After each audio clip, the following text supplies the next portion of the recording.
Minute 1.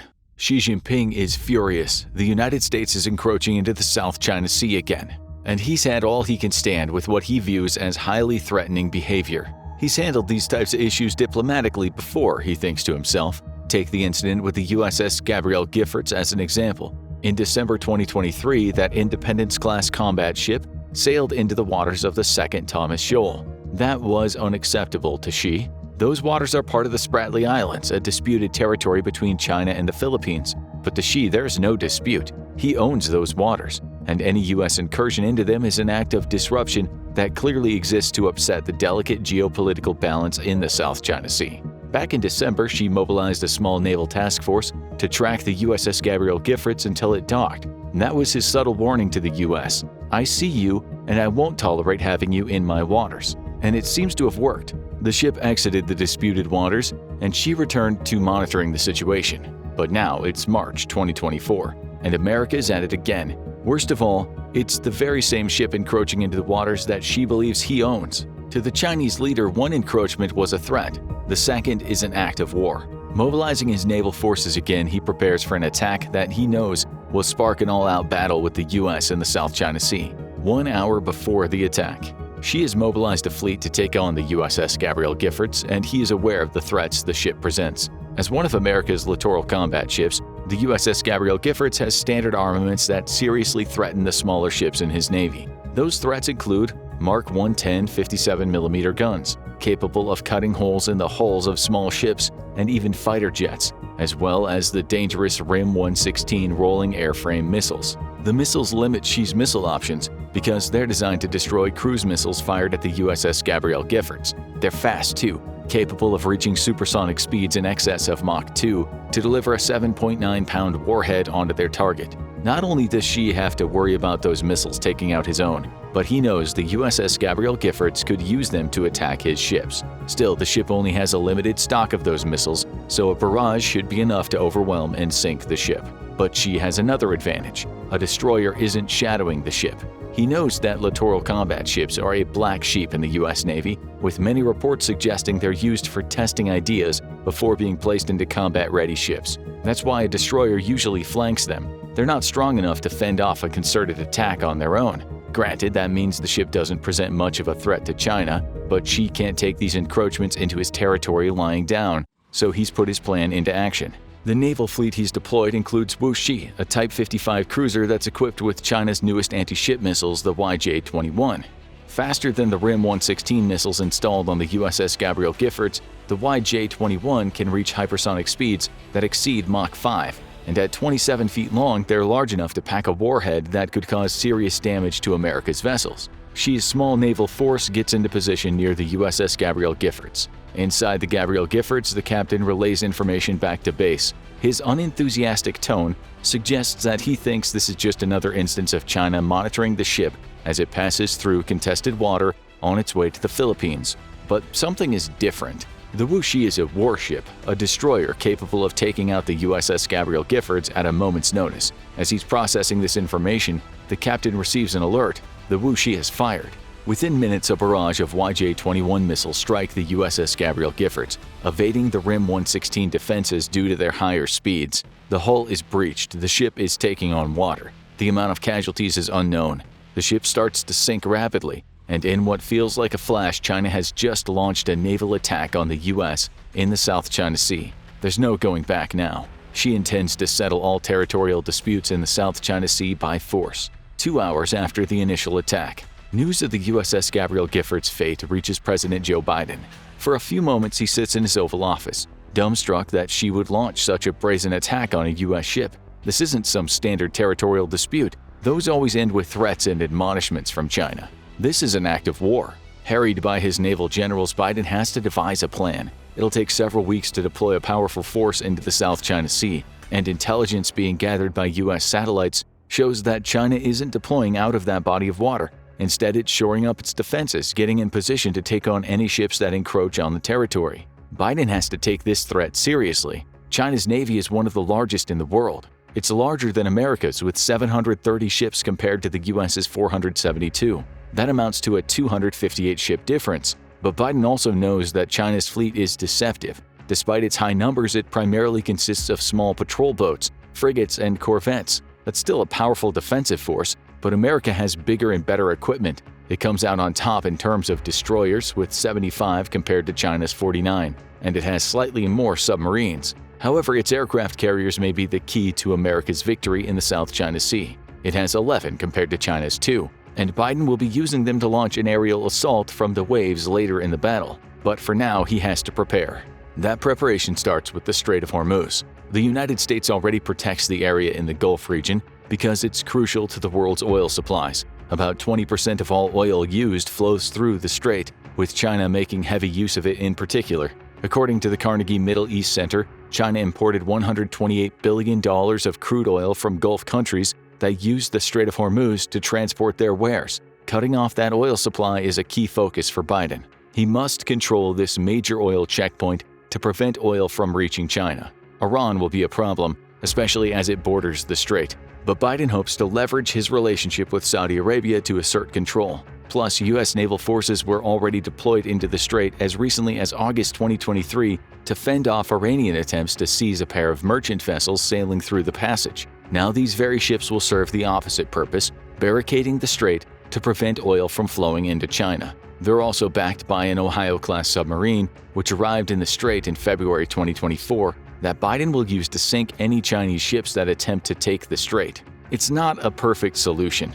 Biden knows that China can still get oil from Russia, though he also knows that Russia only accounts for 19% of China's oil needs right now. It'll take time to up production and delivery, with Russia unlikely to be able or willing to meet China's requirements without charging enormous amounts of money. Through this strategy, the U.S. hopes to squeeze China economically and in terms of fuel in preparation for a war of attrition in the South China Sea. And that's not the only way he intends to squeeze. Before preparing for battle, he also speaks to NATO leaders, especially those from the European Union. Collectively, EU nations import around $680 billion of goods from China annually. Biden suggests sanctions, calling on Article 5 of the NATO Charter to back up his call, that would severely limit the income generated from America's allies in Europe. Most NATO members answer his call, though Article 5 technically only covers an attack on a NATO ally on its own territory, which wasn't the case with the sinking of the USS Gabrielle Giffords. The organization's members recognize the threat that China presents. They choose to support the U.S., developing sanctions in line with America's to keep billions of dollars out of the Chinese economy. With those preparations complete and approval for his sanctions almost guaranteed as China's attack has united Republicans and Democrats in their outrage, Biden can switch his focus to his main concern: how to fight a battle with China in the South China Sea. 5 hours after the initial attack. Following the sinking of the USS Gabrielle Giffords, Xi ordered his fleet to barricade itself inside the South China Sea. Destroyers are sent to the Taiwan Strait, flanked by corvettes and supported by submarines, to set up a perimeter along the Davis Line that separates the two nations. They won't attack Taiwan directly, as Xi can't risk provoking them into his naval battle with the U.S., but Taiwan has to be contained. Fortunately for Xi, the U.S. doesn't have any naval bases in Taiwan, meaning he doesn't have to worry about attacks from the island unless he instigates. He doesn't intend to do so. The Philippines is a greater concern. Xi sunk the USS Gabrielle Giffords in the waters near the Spratly Islands, which the Philippines lays claim to as much as China. The Philippines also hosts the U.S. naval base Subic Bay, which will be a key target for Xi, located on Makin Island. The base contains 6,000 military personnel and, as his satellite imagery shows, has been bustling with activity since China's attack. Among the ships stationed at the base is the USS Makin Island, an amphibious assault vehicle capable of coordinating with ground and aerial troops to launch assaults into enemy territory. That ship must not be allowed to reach China, especially once the U.S. has delivered more of its navy into the South China Sea. Destroyers are sent toward the Philippines, each equipped with YJ-21 missiles that they'll need to launch against the USS Makin Island. Another surprise attack is prepared, with the next 2 days seeing China launch missile after missile at the U.S. naval base Subic Bay. The attack overwhelms the small base, destroying it and crippling the Makin Island. The move infuriates Bongbong Marcos, the Philippines president, but there's little he can do in response. His navy is a seventh the size of China's and is mostly made up of patrol boats. He can't launch a counterattack and can do little more than watch as China destroys the American base and blockades his country. 5 days after the initial attack, Biden has been busy. He anticipated losing Subic Bay because of its proximity to China. It simply wasn't possible for him to mobilize ships in time to protect it, though the base at least absorbed an intensive barrage that saw China expend dozens of its missiles before it fell. Instead, Biden has focused his initial efforts on bases a little further from China, though still close enough to cause some damage. Specifically, America's bases in Japan are put on high alert, with the 7th Fleet stationed in the country beginning operations. That fleet consists of 18 ships, including the USS Ronald Reagan, an aircraft carrier capable of holding up to 90 fixed-wing jets and helicopters. That aircraft carrier will be the fulcrum of Biden's initial assault, deploying the entire 7th Fleet to the outskirts of the South China Sea, with the USS Ronald Reagan being flanked and protected by 17 other ships in the fleet. The U.S. prepares to launch aerial assaults. The ships sail into the Philippine Sea, though they go no further due to China having blockaded the South China Sea. But they don't need to. The USS Ronald Reagan hosts FA-18E Super Hornets, equipped with laser-guided air-to-air and air-to-surface Maverick missiles. Those planes are deployed from the USS Ronald Reagan to rain missiles down on smaller ships in the naval perimeter China has created. These smash-and-grab runs aren't intended to destroy China's fleet. Instead, the FA-18E Super Hornets get in, do whatever damage they can, and get out before China can respond. When they've completed their mission, the Hornets return to the USS Ronald Reagan, with America's 7th Fleet entering into a schedule that leaves the Philippine Sea to restock as needed before redeploying to cause damage from a safe distance. 20 days after the initial attack, Xi is sick of the aerial attacks launched from the USS Ronald Reagan. Were it not for that ship, the rest of the 7th Fleet would be little more than an annoyance to him, and because the fleet keeps withdrawing back to Japan at regular intervals, he's struggling to launch concerted attacks upon it, at least without traveling to the Philippine Sea himself and chasing those ships back to Japan. Xi doesn't want to do that because he doesn't want to get Japan involved in the naval battle.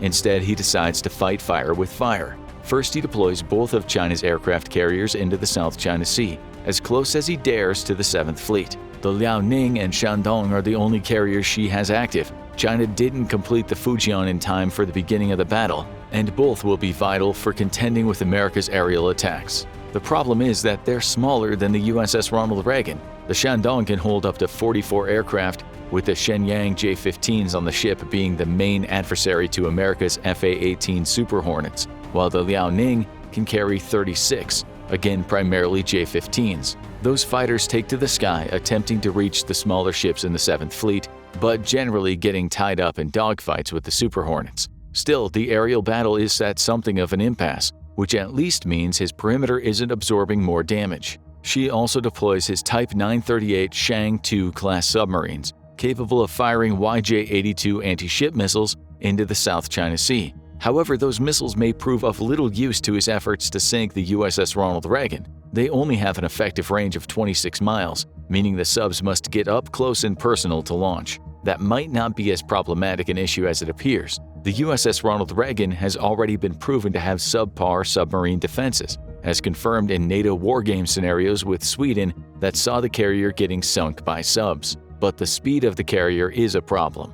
As a Nimitz-class carrier, the USS Ronald Reagan can travel at over 30 knots or 35 miles per hour, which is faster than Xi's subs. Still, having his subs in the water limits the carrier's movements, setting it up for his real weapon, the DF-26. This road-mobile missile system has been set up along China's eastern coast and can fire a carrier-killing payload to a moving target at up to 2,500 miles away. Using his submarines to influence the American aircraft carrier's course, Xi fires a volley of those missiles toward it. Some are taken out by the Ronald Reagan's anti-missile defenses, but enough find their target to cause severe damage to the ship. However, it doesn't sink. But it, along with the rest of the 7th Fleet, has to retreat to Japan. China continues to hold strong in the South China Sea, 25 days after the initial attack. Losing the USS Ronald Reagan, albeit temporarily, was a serious blow to the U.S., but it wasn't wholly unexpected. Without support from the rest of the U.S. Navy, the 7th Fleet could only be expected to last so long. Even with its smash-and-grab approach, the fact that it managed to do as much damage as it did, taking out several Chinese destroyers and corvettes via aerial bombardments, was a big win. And bigger wins may be coming. By the 25th day, the bulk of America's fleet has arrived in the waters surrounding the South China Sea. America has learned its lesson from the DF-26 launch. stationing its aircraft carriers outside the missile's 2,500-mile range until it needs them. And even with the loss of the USS Ronald Reagan, it still has 10 carriers to call upon. 5 have entered the conflict, including dozens of destroyers, frigates, and corvettes. However, the general strategy doesn't change. Most of America's ships focus on forming a naval blockade, with regular attack runs to pick off Chinese ships rather than invading the South China Sea itself. Biden knows that a ship-to-ship fight would be massively damaging to his Navy, even though America would likely win due to the sheer force of the Navy. He's also wary of keeping his ships so close to China. More missiles could come flying from the mainland at any moment. Still, the 2 Chinese aircraft carriers stationed in the South China Sea must be dealt with, but not yet. For now, the U.S. focuses on building its own naval blockade, surrounding the South China Sea without actually entering it, to pin China's Navy in. At the same time, China is starting to feel the pinch of America and NATO's sanctions. It has cash in reserves, but the loss of lucrative exports and valuable imports into the country is taking its toll. Worse yet are the oil issues. America's successful blockade of the Strait of Hormuz deprived China of millions of barrels of oil per week. And though it's made up for some of that shortfall by purchasing more from Russia, it's not enough to keep the country running for an extended conflict. Xi's Navy is on borrowed time, and soon it'll face a concerted attack that goes far beyond the smash-and-grab attacks seen until now. 30 days after the initial attack, the U.S. Navy sets about blockading the Lombok and Sunda Straits with aid from the Philippines. Both are important trade routes into the South China Sea, with the blockade forcing the few commercial ships still entering China to take the Malacca Strait before they receive any protection from China's Navy. The resulting bottleneck doesn't stop ships from entering China, but it slows them down, piling more pressure on top of the sanctions and control of the Strait of Hormuz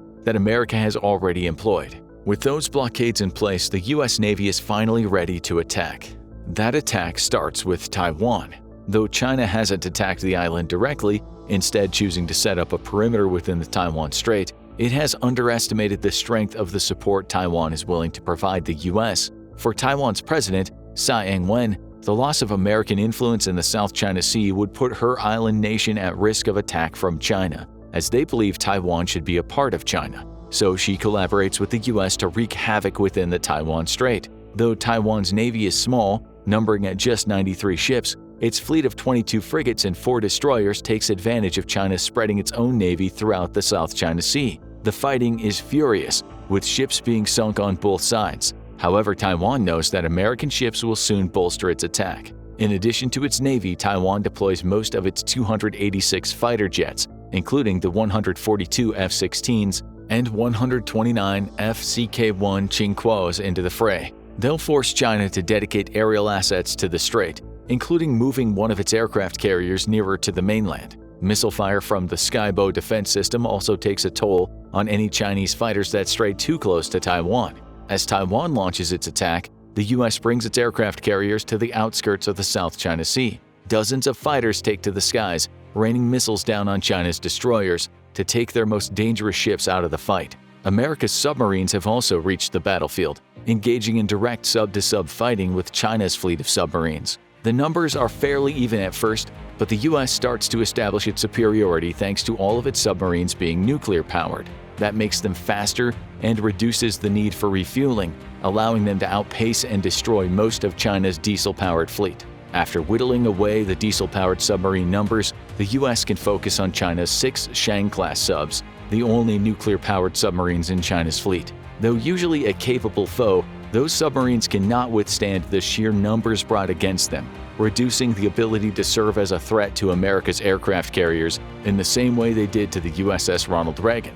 Slowly but surely, the U.S. starts to whittle away at China's Navy. 45 days after the initial attack, China's Navy is far from defeated. However, it no longer dominates the South China Sea. America's constant incursions and its smart use of submarines have allowed its aircraft carriers to enter the sea, opening the way for more airborne attacks on China's frigates, corvettes, and destroyers. China has responded with jets taking to the sky from bases on its eastern coast. Still, they face a swarm of Taiwanese and American fighters in the air and powerful anti-aircraft defenses employed on America's ships. China isn't helpless, though. Due to their close proximity, China's land-based missiles can still hit targets in the South China Sea, and they use that ability to take out several destroyers and damage another American aircraft carrier.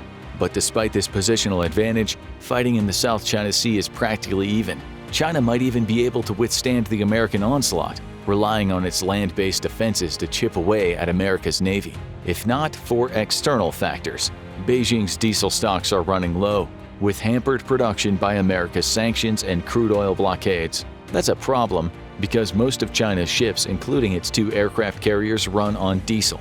Similar to the submarine situation, all of America's aircraft carriers are nuclear-powered, lending them speed and endurance advantages over their Chinese counterparts. Beyond these resource-based issues, Xi's also forced to look further afield. He hadn't expected Taiwan to enter the fray. He'd always assumed he'd be the one to start that fight, and the Philippines is gearing up to lend its military might to the US. More worrying are South Korea and Japan. Both are military allies to America. The 3 countries have agreed to the Jirakas Trilateral Pact, and both were also wary of China's growing influence in the Indo-Pacific region before it sank the USS Gabrielle Giffords. Neither has entered the battle yet, though they may do so if the US starts to struggle.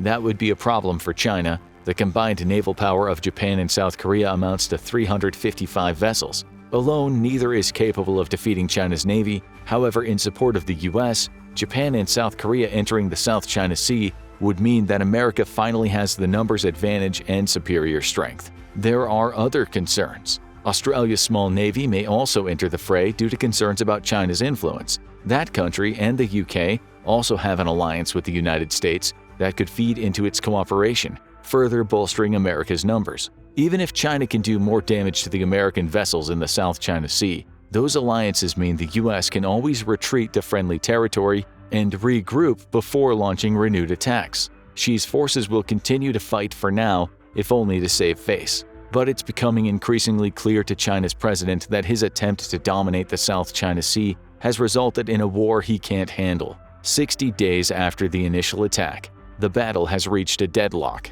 China and the US are still attacking each other's ships, occasionally achieving success. But it's clear to both sides that this battle is doing little more than slowly destroying their naval resources. Worse yet, China has endured 2 months of sanctions and faces the prospect of igniting a world war that would see America's allies further lend their strength to the US, perhaps eventually forcing an incursion into Chinese territory in the process. It's better to stop the battle now and rebuild for a future in which Xi can launch a more strategic attack. Xi and Biden enter negotiations, eventually agreeing to withdraw most of their naval forces from the South China Sea. Little, if anything, is resolved, including the territorial dispute that China has with the Philippines that started the entire battle. Instead, each nation retreats to lick its wounds and rebuild the naval assets it lost in the fighting. Still, there's one silver lining for Xi. Taiwan's entry into the fighting saw it lose many ships and planes. The fight with the United States may be over for now, but Taiwan's weakened state could leave it open to an attack from Beijing soon.